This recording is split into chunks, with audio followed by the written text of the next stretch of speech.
চিকিৎসা বিজ্ঞানের নতুন সাফল্য ক্যান্সারের প্রতিষেধক প্রস্তুত রাশিয়ার ক্লিনিক্যাল স্টাইলত 100% ফলপ্রসূ আর নিরাপদ প্রমাণিত হয়েছে এই ভ্যাকসিন। সব খুবই গুরুত্বপূর্ণ খবর।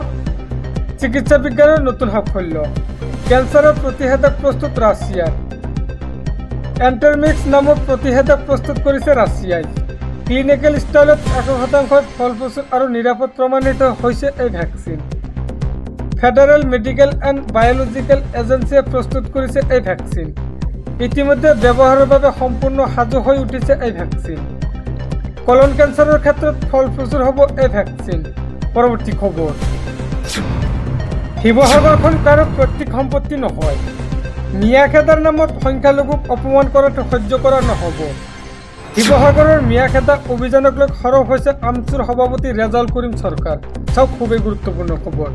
শিৱসাগৰ কাৰো পৈতৃক সম্পত্তি নহয়। শিৱসাগৰত যদি সন্দেহজনক লোক আছে তেনেহ'লে চিনাক্ত কৰক, কিন্তু মিয়া খেদাৰ নামত সংখ্যালঘুক অপমান কৰাটো সহ্য কৰা নহ'ব। ধৈৰ্য আৰু সহ্যৰ এটা সীমা থাকে। আমি অসমখন অশান্ত হোৱাটো বিচৰা নাই। সংখ্যালঘুক অত্যাচাৰ কৰা সকলৰ বিৰুদ্ধে মুখ্যমন্ত্ৰীৰ কঠোৰ হওক। অসম চৰকাৰৰ নেতৃত্বতে চলিছে উজনি অসমত মিয়া খেদা অভিযান। ভাৰতীয় নাগৰিকক অত্যাচাৰ কৰা সকলে উত্তৰ দিব লাগিব ন্যায়ালয়ত। শিৱসাগৰৰ মিয়া খেদা অভিযানক লৈ সৰব হৈছে আমচুৰ সভাপতি ৰেজাউল কৰিম চৰকাৰ। পৰৱৰ্তী খবৰ, জামিন পালে অভিনেত্ৰী নন্দিনী কাশ্যপে। জেলৰ পৰা ওলোৱাৰ পথ প্ৰশস্ত হ'ল নন্দিনী কাশ্যপৰ। জামিন মঞ্জুৰ কামৰূপ মহানগৰ সত্ৰ ন্যায়াধীশ আদালতৰ। চাওক গুৰুত্বপূৰ্ণ খবৰ। জামিন পালে অভিনেত্ৰী নন্দিনী কাশ্যপে। জেলৰ পৰা ওলোৱাৰ পথ প্ৰশস্ত হ'ল নন্দিনী কাশ্যপৰ। আজিয়ে মুকলি আকাশৰ তললৈ নন্দিনী কাশ্যপ ওলাই অহাৰ সম্ভাৱনা। নন্দিনীৰ জামিন মঞ্জুৰ কৰিলে কামৰূপ মহানগৰ সত্ৰ ন্যায়াধীশ আদালতে।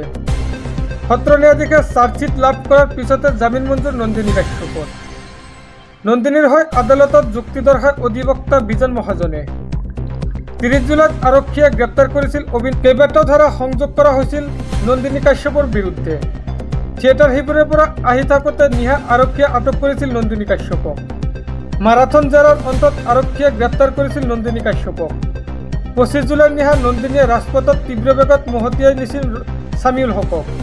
নন্দিনী কাশ্যপৰ বাহনৰ খুন্দাত আহত ছামিউলে 29 জুলাইত সাৱটি ল'লে মৃত্যু। পৰৱৰ্তী খবৰ, বিশ্বকৰ্মা পূজাৰ প্ৰাকক্ষণত লাখ লাখ পৰিয়ালৰ বাবে আহি গ'ল ভাল খবৰ। মাত্ৰ 700 টকাতে লাভ কৰিব ৰন্ধন গেছ। চাওক সবিশেষ। আপোনাৰ ৰন্ধন গেছৰ সংযোগ আছে নেকি? আজিয়ে সংগ্ৰহ কৰি পূৰণ কৰক এই প্ৰমাণপত্ৰ। মুখ্যমন্ত্ৰীৰ সুলভ ইন্ধন আঁচনিৰ অধীনত 700 টকাতে লাভ কৰিব গেছৰ চিলিণ্ডাৰ। অৰুণোদয় আঁচনিৰ লাখ লাখ হিতাধিকাৰীয়েও পূৰণ কৰক এই প্ৰমাণপত্ৰ। এই প্ৰমাণপত্ৰ পূৰণ কৰি জমা দিলে লাভ কৰিব 250 টকাৰ ৰাজ সাহায্য। প্ৰতিটো ৰন্ধন গেছৰ চিলিণ্ডাৰত অৰুণোদয় হিতাধিকাৰীৰ পৰিয়ালে লাভ কৰিব ৰাজ সাহায্য।